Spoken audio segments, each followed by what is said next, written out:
You know the relationship is over. You know the situation has changed. You know that replaying the same conversation will not create a different ending. And yet, your mind keeps going back. The name appears on your screen, a song begins to play, you pass a familiar place, and suddenly your body reacts as if the story is happening all over again. The chest tightens, your thoughts speed up. You feel the urge to check, to understand, to reach out, to replay everything one more time. Part of you says, I need to move on. While another part keeps remembering, rehearsing, hoping, preparing. And here's something many people misunderstood. A strong reaction does not automatically mean that you should go back. Intensity is not always evidence of love, compatibility, or destiny. Sometimes intensity is evidence of activation. This can happen after a breakup, betrayal, emotional abuse, sudden loss, or any experience that still feels unfinished. Moving on is not only a decision, it is also a process of updating. Your conscious mind may know that the relationship is over, while parts of your mind and body may still react as if the story remains open. In this video, you will learn why that happens. You will also learn how to tell the difference between grief, activation, and an old loop pulling you back. And I will show you a practical 3-step process. The 3U moving on reset. Understand. Unhook. Update. Not to erase the past, not to force forgiveness, and not to pretend that what happened did not matter. The goal is to help the past become something you remember instead of something that keeps deciding your direction. Moving on is not forgetting. Many people believe that moving on means no longer thinking about what happened, no longer feeling sad, no longer becoming angry, no longer missing the person. But memories do not disappear just because we decide they should. And emotions do not always follow instructions. Moving on means the past stops running your present, or more precisely, the past gradually loses its authority over the present. You may still remember, but the memory no longer determines your next action. You may still grieve, but the grief no longer pulls you into the same checking, hoping, or imagined conversation. You may still carry a scar, but you are no longer living as if the wound is happening now. Why a story can stay open? Perhaps someone suddenly ended the relationship without a clear explanation. Perhaps they apologized, but the apology did not match what happened. Perhaps you were blamed for something you did not do. Perhaps you never had the chance to speak, or perhaps the other person disappeared, denied everything, or kept changing the story. Externally, the relationship may be over. Internally, questions remain. Questions like, what really happened? What did I miss? Was it my fault? Did I even matter? What should I have said?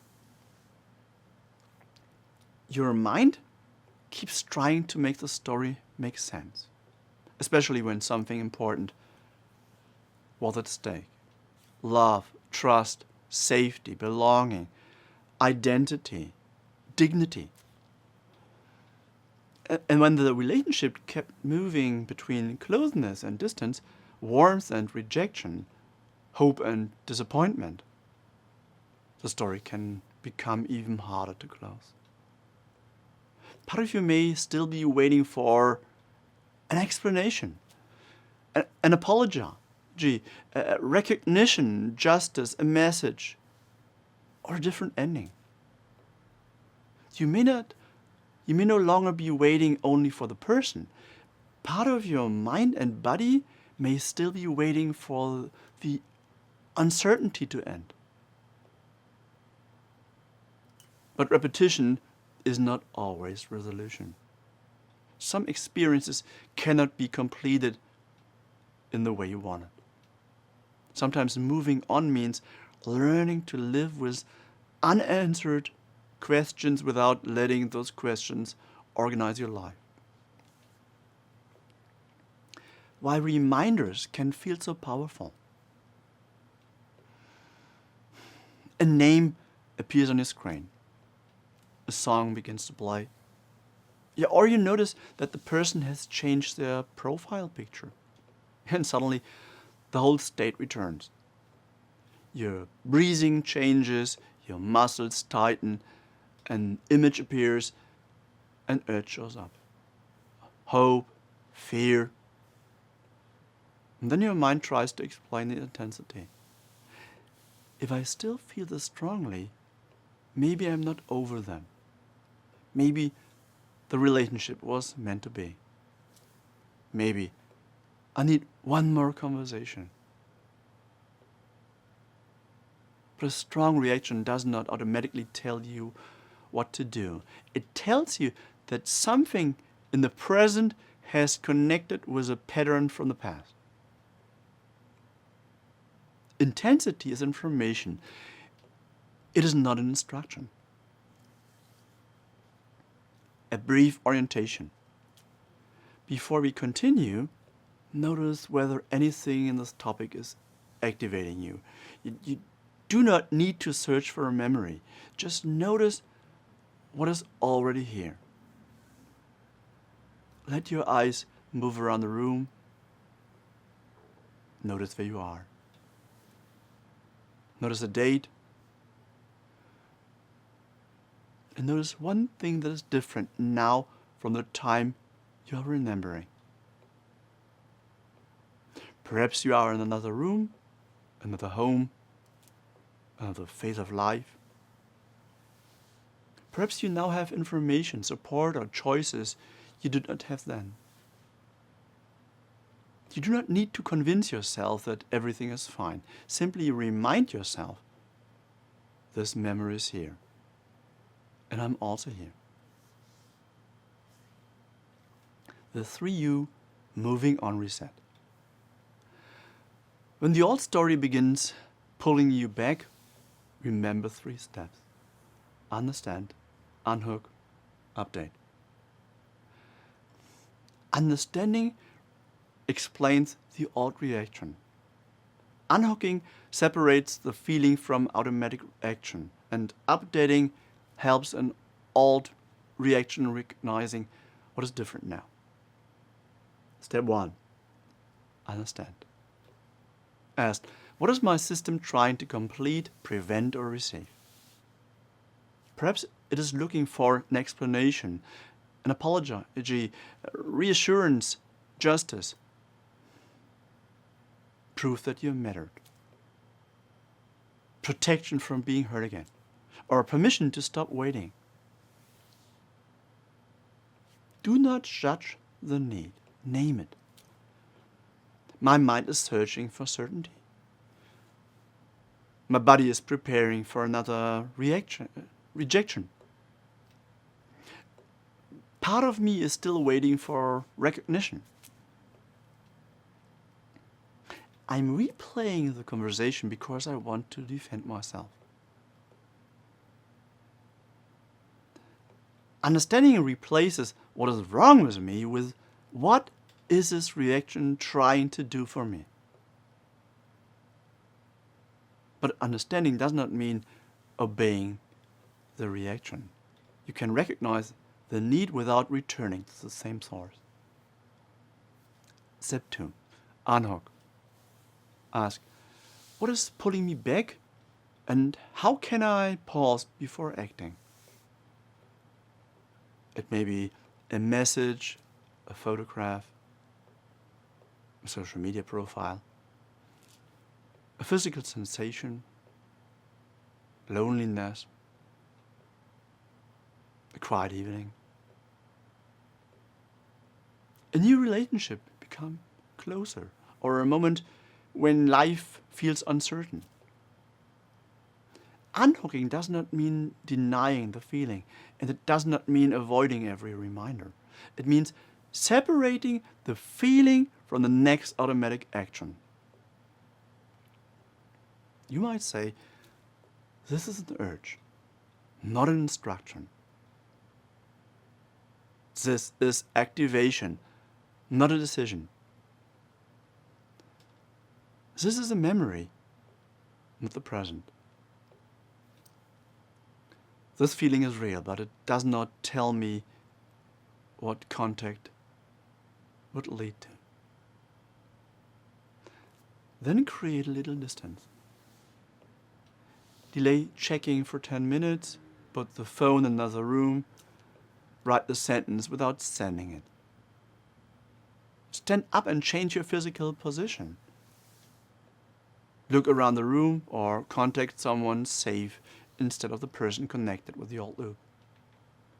The pause matters because every pause creates a possibility of choice. Step 3. Update. Ask, what is true now that was not true then? This is a turning point. Your reaction may still be using old information. Updating means bringing today's reality into an old reaction. Perhaps now you recognize the pattern, you understand what kept happening, you have more distance. You can leave the conversation. You can block the number. You can ask for support. You now know that this confusion was part of the pattern. You know that missing someone does not make the relationship safe. You can protect yourself without receiving permission. And then choose one action that fits what is true now. Perhaps you do not check the profile, you return to the room you are in, you talk to someone trustworthy, you write down what you know, or you continue with the plan you had before the trigger appeared. Updating is not positive thinking. It means giving an old protective reaction new information. A common evening example. Imagine that you are having a quiet evening, and then you notice that the person has changed their profile picture. Immediately, your body reacts, your heart beats faster. You begin wondering, are they with someone else? Are they thinking about me? Should I look at their page? Should I send a message? Now use the 3U moving on reset. Understand. My system is looking for information and reassurance. Part of me is still waiting for proof that I mattered. Unhook. This urge is real, but it's not an instruction. I do not have to check immediately. So put the phone down, look around the room, wait 10 minutes, and then update. What is true now that was not true then? This relationship repeatedly left me confused. Checking has never created lasting relief. I can miss this person without reopening the same pattern. And then choose one small action.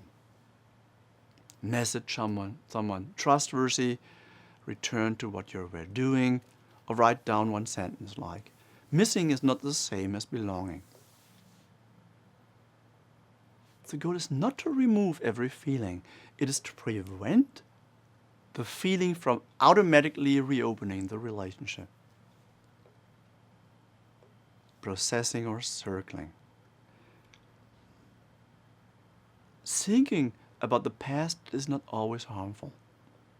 Reflection can help you understand patterns, recognize warning signs, grieve what you lost, and make different choices. But there is a difference between processing and circling. Processing gradually creates more clarity, more self-compassion, more choice, more connection to the present. Circling brings you back to the same questions, the same imagined conversations, the same self-accusations, the same emotional ending.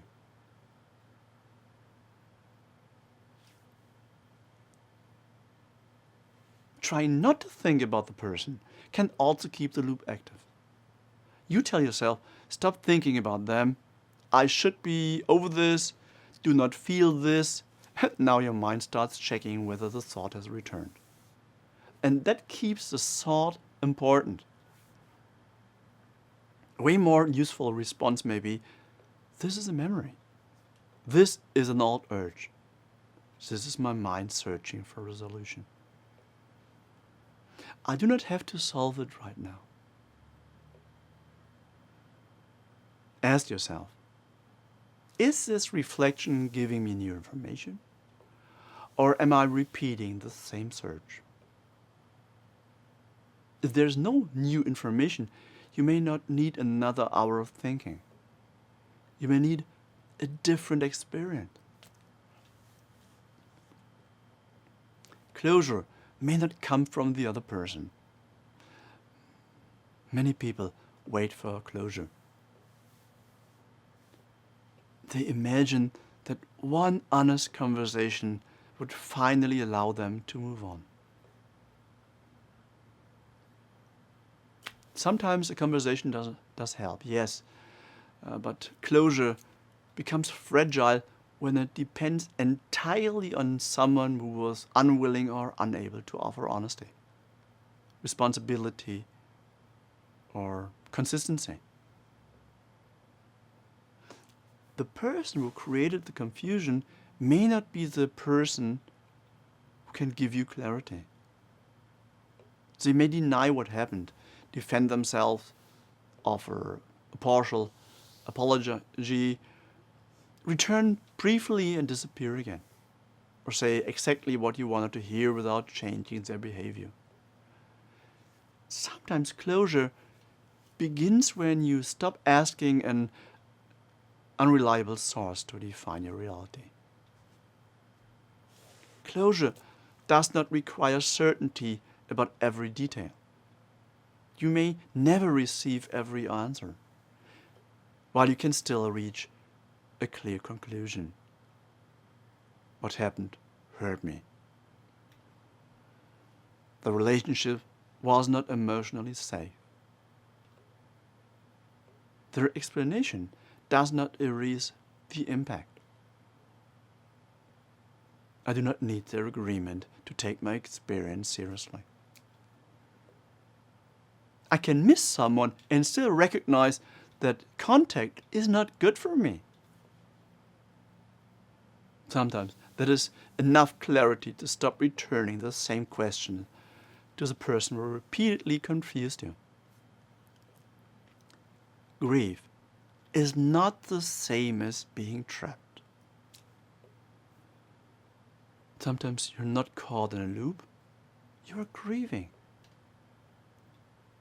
You may be grieving a person, a future, a version of yourself, a sense of safety, or the belief that the relationship would eventually become what you hoped.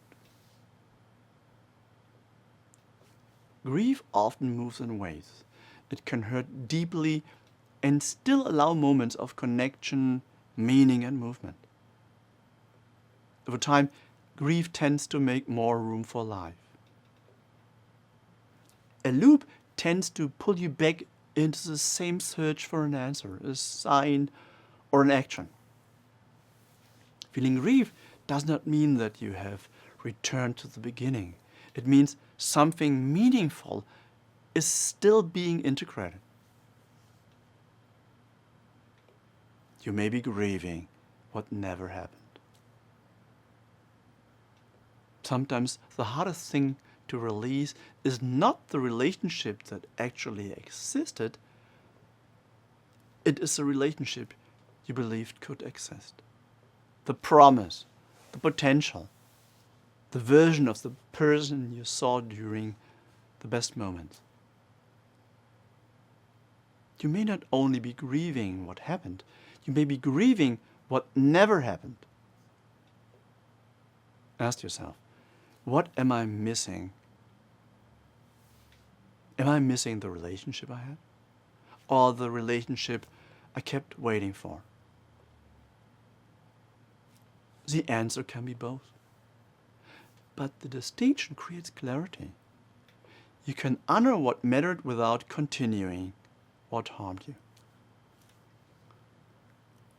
When the person returns,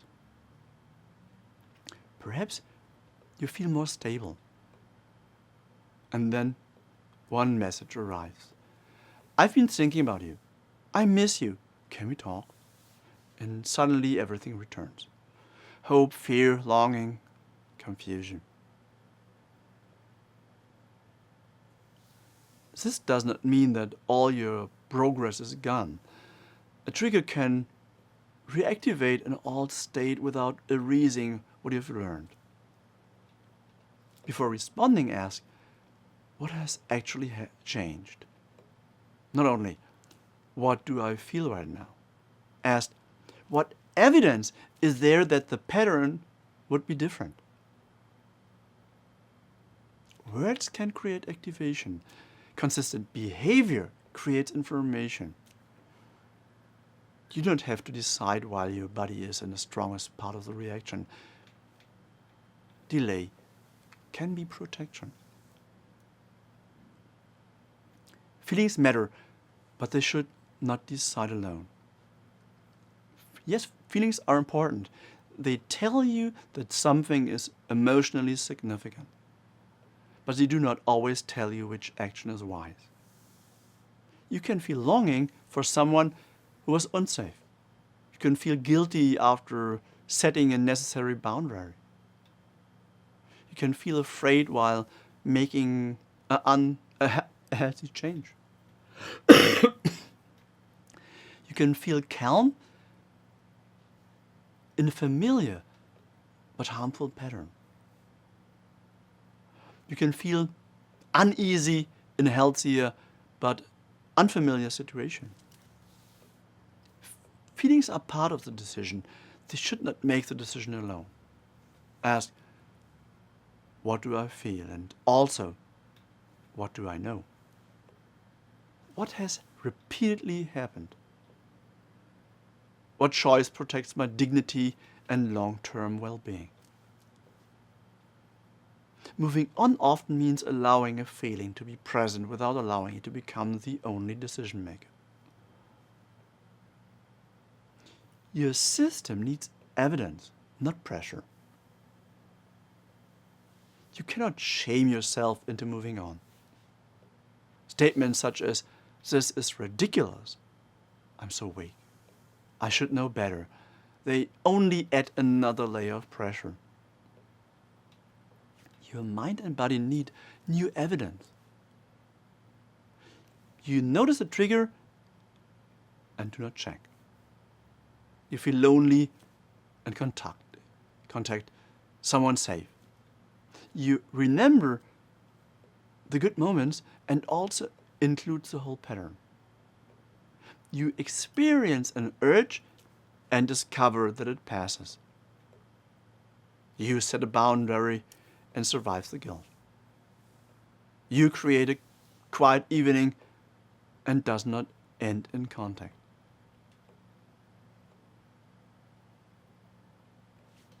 Each experience teaches, I can feel this without returning. I can remember without reopening. I can miss without abandoning myself. That is how the present gradually becomes more convincing than the past. When the past is still present, not every difficulty moving on is only an internal reaction. Sometimes there is continued contact, shared children, a workplace connection, financial dependence, legal proceedings, harassment, threats. Repeated attempts to re-enter your life, or an environment that keeps recreating the original stress. And these situations, part of the problem, may still be ongoing. Your system may not simply need help recognizing that the danger is over, it may need practical protection. Support may include clear boundaries, documentation, legal advice, medical care, a safety plan, trusted people, reduced contact, or professional support. The question is not always, how do I let go? Sometimes it is, what do I need in order to become safer and free? When professional support may help. Professional support may be useful when memories, panic, nightmares, dissociation, compulsive checking, intense grief, or repeated contact patterns interfere with everyday life. It may also help when the experience involved trauma, abuse, betrayal, sudden loss, or a relationship that repeatedly alternated between fear and relief.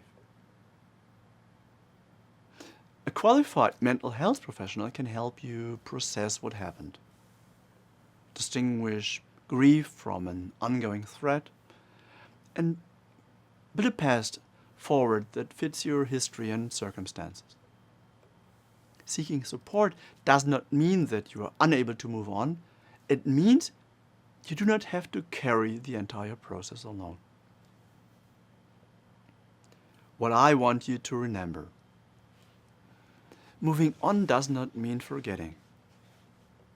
It means the past gradually loses its authority over the present. When the old loop begins, remember the 3U moving on reset. Understand.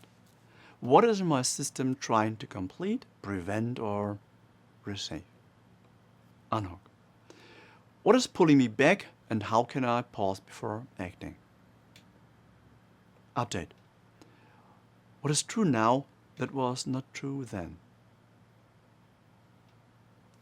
You may remember, you may grieve, you may even miss a person and still choose not to return. Because missing someone is not the same as being safe with them.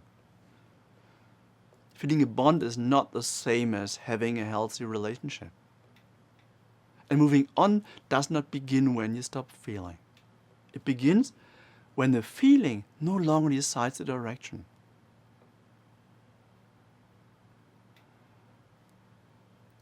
Subscribe to Help Anxiety for practical guidance on anxiety, trauma, overthinking, panic, and nervous system regulation. And continue with the next video.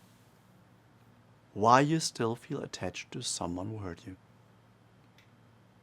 I'm Carsten Nord.